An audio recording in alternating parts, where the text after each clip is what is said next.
अध्याय 19। मैंने दृढ़ता से सिर हिलाया और जवाब दिया, बिल्कुल नहीं। मुझे ऐसे हैंडसम, अमीर और शक्तिशाली पुरुष पसंद हैं जिनके पास सब कुछ हो। यह कहने के बाद मुझे एहसास हुआ कि यह हाइड था। मेरा मतलब है, वह मुख्य मेल लीड था। वह फीमेल लीड के लिए पर्याप्त प्रभावशाली होना ही था कि वह उससे प्यार करे। हालांकि मेरा बयान हाइड के लिए नहीं था। दरअसल यह किसी के लिए नहीं था। इसकी कोई आवश्यकता नहीं थी, क्योंकि ऐसा कोई व्यक्ति मेरे सामने आने वाला नहीं था। तुम? मिस क्लो ने मुझे घूर कर देखा और मैंने एक मूर्खतापूर्ण मुस्कान के साथ कंधे उचकाए। इसलिए मैं जीवन भर सिंगल रहूंगी। उसका सिंगल रहने से क्या लेना देना है? क्योंकि ऐसा कोई आदमी मुझसे कभी नहीं मिलेगा। मिस क्लो ने मेरे दृढ़ बयान पर स्नॉट किया। जल्द ही हाइड चला गया था। मुझे विश्वास नहीं हो रहा कि वे बस एक दूसरे के पास से ऐसे ही गुजर गए। मैंने सोचा था कि मेल और फीमेल लीड के बीच किसी तरह का आकर्षण होगा। मैंने उस आदमी को देखा जिसे मैं अब नहीं देख पा रही थी। फिर मिस क्लो को देखा। फिर मुझे अचानक यह जानने की उत्सुकता हुई कि मिस क्लो किस आदमी को चुनेंगी। वह कहानी जिसे मैं कभी नहीं जान पाऊंगी, क्योंकि सीक्वल कैंसिल हो गया था। सभी मेल लीड्स के साथ तालमेल बिठाने और उन्हें अपने लिए लड़ने के लिए मजबूर करने के बाद, लेकिन इसे अनदेखा करने के बाद, वह किसका हाथ थामने वाली थी? मैं अपनी जिज्ञासा को रोक नहीं पाई और मिस क्लो से स्लाई वॉइस में पूछा, तुम्हें किस तरह का लड़का पसंद है? तुम क्यों पूछ रही हो? मिस क्लो ने मुझे संदेह से देखा। मैं बस उत्सुक हूं। मैं तुम्हें नहीं बता रही हूं। क्या इसका मतलब है कि उसका कोई टाइप है? इससे पहले कि मैं और सवाल पूछ पाती, मिस क्लो सीढ़ियों से नीचे उतर गईं, जैसे कि वह अब बात नहीं करना चाहती थीं। लेकिन अभी उसके टाइप को जानने का क्या फायदा था? वैसे भी पसंद समय के साथ बदल जाती है। मैंने एक बड़ी मुस्कान पहनी और उसके पीछे पीछे चली।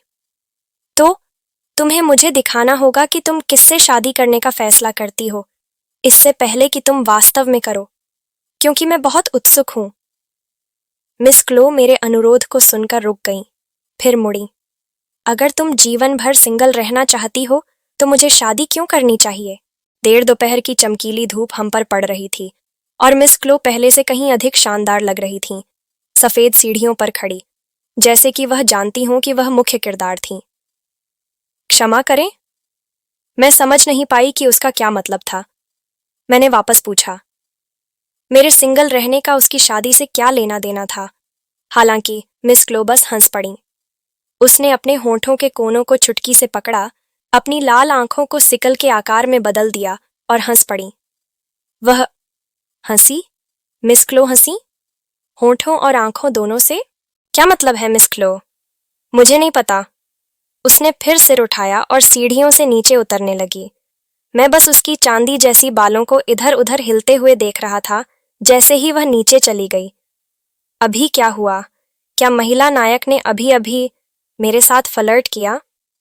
मैं लंबे समय तक एक ही जगह पर खाली खड़ा रहा, क्योंकि मुझे विश्वास नहीं हो रहा था।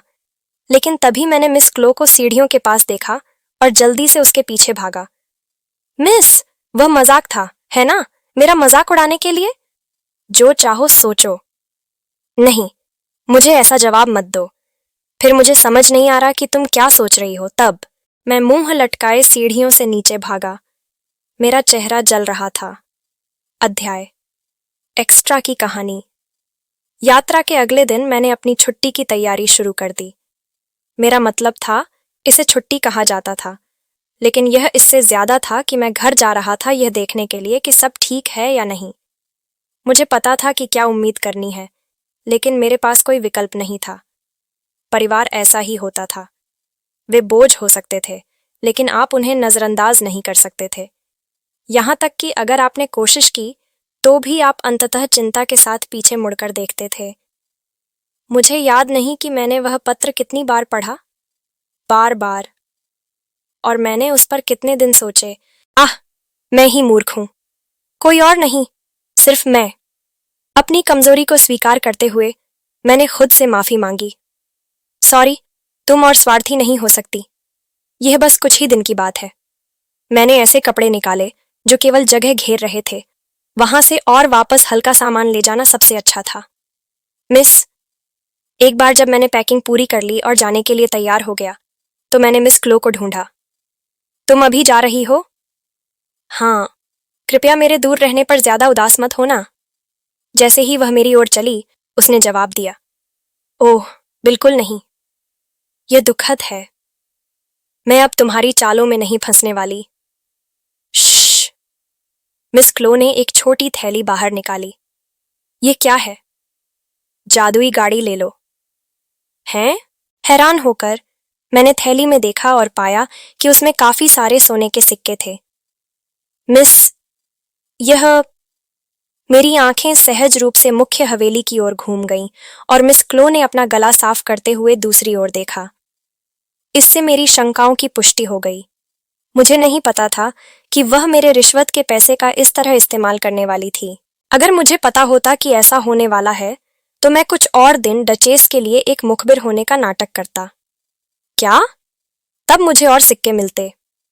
एक पल के लिए थोड़ी चिंतित दिखकर मिस क्लो ने तुरंत अपना चेहरा ढीला किया और सिर हिलाया। ये सच है तो तुम अभी उसे रिपोर्ट क्यों नहीं करती? तुम जानती हो कि यह मजाक था, है ना? तुम जानती हो कि मैं मजाक नहीं कर रही थी, है ना? छी मिस।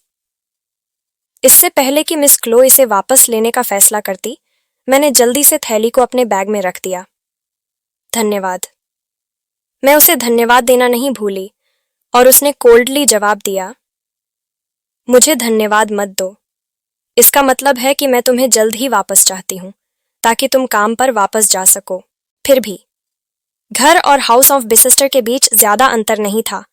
वास्तव में मुझे हाउस ऑफ बिसिस्टर में कम बोझ महसूस होता था, जैसे कि मुझे मिस क्लो को जल्द ही वापस आने के लिए कहते हुए सुनकर नफरत नहीं हुई। तो तुम कब वापस आओगी? मैं 2 रात और 3 दिन के लिए वहां रहूंगी, तो 4 दिन बाद। क्या तुम गुड़िया ला रही हो? मुझे गुड़िया लानी चाहिए। मैंने तुम्हें कहा था कि जब तुम जाओ तो उसे अपने साथ ले जाओ। ये सच है, लेकिन मैंने सिर हिलाना शुरू किया, लेकिन फिर खुद को रोक लिया क्योंकि मुझे याद आया कि जब मैं तीसरे घर गई थी तो खरगोश की गुड़िया कैसे हिल रही थी। क्या मुझे इसे लाना होगा? क्यों? तुम नहीं चाहती?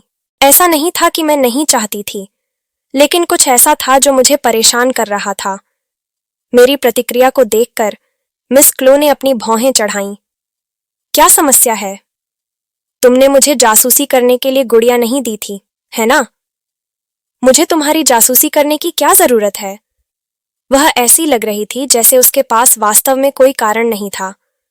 थोड़ा और रिलीव्ड महसूस करते हुए मैंने अपना चेहरा खुजाया और कहा, क्या तुम उस गुड़िया के माध्यम से देखती, सुनती और बोलती हो? अगर तुम्हें वह पसंद नहीं है तो केवल जब तुम चाहो। माफ करना, मैं कह रही हूं, मैं केवल तभी कनेक्ट करूंगी जब तुम चाहोगी, अगर तुम्हें उससे असहज महसूस होता है। ओह, तो तुम मुझे हर समय नहीं देख रही हो? उसमें बहुत ज्यादा स्टेमिना लगती है। मैं समझ गई। रिलीव्ड महसूस करते हुए मैं मुस्कुराई। तो यह ठीक है, मैं गुड़िया ले लूंगी। क्यों? क्या मुझे कुछ पता होना चाहिए? मुझे यह सुनकर दोषी महसूस हुआ क्योंकि मैं नहीं चाहती थी कि मिस क्लो देखे कि मुझे घर पर क्या झेलना होगा। वह पहले से ही अपने परिवार से बहुत नुकसान उठा चुकी थी। ऐसा नहीं है, मैं तो बस उत्सुक थी। ठीक है, मैं चलती हूं फिर। बातचीत को अचानक खत्म करते हुए मैं जाने के लिए मुड़ी, लेकिन जैसे ही मैं दरवाजे से बाहर निकलने वाली थी मैंने उसकी आवाज सुनी, जादुई गाड़ी से जाना सुनिश्चित करना, पैसे बचाने के लिए कुछ और मत लेना। हे, मैं खिलखिला उठी। मिस क्लो का मेरे लिए चिंता व्यक्त करने का तरीका प्यारा था। यह मनमोहक था। ठीक इसी वजह से मैं उसके साथ रह सकती थी, भले ही वह कितनी भी ठंडी क्यों ना हो। ठीक है, धन्यवाद और अपना ख्याल रखना। मेरी हंसी देखकर मिस क्लो ने अपना सिर घुमा लिया। उसके कान लाल हो गए थे। गाड़ी बहुत देर तक चली और फिर रुक गई। मैं कुछ सिक्के निकालने वाली थी भुगतान करने के लिए, जब मुझे एहसास हुआ कि यह एक जादुई गाड़ी थी। सही, मैंने चढ़ते समय भुगतान किया था। यही कारण है कि आदतें खतरनाक हो सकती हैं। मुझे जादुई गाड़ियों में यात्रा करने की आदत नहीं थी। खैर, मैं मिस क्लो की वजह से एक जादुई गाड़ी में यात्रा कर पाई। क्या मैं इसे एक सफलता कह सकती हूँ? जैसे ही मैं अपने सामान के साथ बाहर निकली और अपना सिर उठाया, मुझे एक छोटा अस्त व्यस्त घर दिखाई दिया और उसे देखकर मेरे मन में सबसे पहले जो बात आई वह थी, भाड़ में जाए। क्या सफलता! जादुई गाड़ी मेरे उतरते ही तुरंत चली गई। राजधानी के बाहर सूनी सड़कों पर मैं अकेली थी। मैंने अपना सामान उठाया और घर की ओर चली। एक भी दीपक जलाए बिना उदास घर मेरा घर था, या ठीक से कहें तो थॉर्प का घर। निराश्रित थॉर्प का घर एक विस्काउंट का घर था, जिसके पास अपनी कोई जमीन नहीं थी। परिवार के पास एक रईस का खिताब तो था, लेकिन वे आम लोगों से भी बदतर रहते थे। विस्काउंट और उसकी पत्नी ने अपने प्रशंसित बेटों को पालने में बहुत बुरा काम किया था, जिससे सारा दबाव उनकी बेटी पर आ गया। उसे बाहर जाकर काम करना पड़ता था और उसे अपनी सारी कमाई घर भेजनी पड़ती थी। उनके 2 बेटे काम करने लायक बड़े हो चुके थे, घर पर आलस्य करते थे, जबकि मुझे उनके लिए झुकना पड़ता था। यहाँ तक कि उन्हें यह जानने में भी कोई दिलचस्पी नहीं थी कि उनकी इकलौती बेटी को पैसे कमाने के लिए कितनी मेहनत करनी पड़ती थी।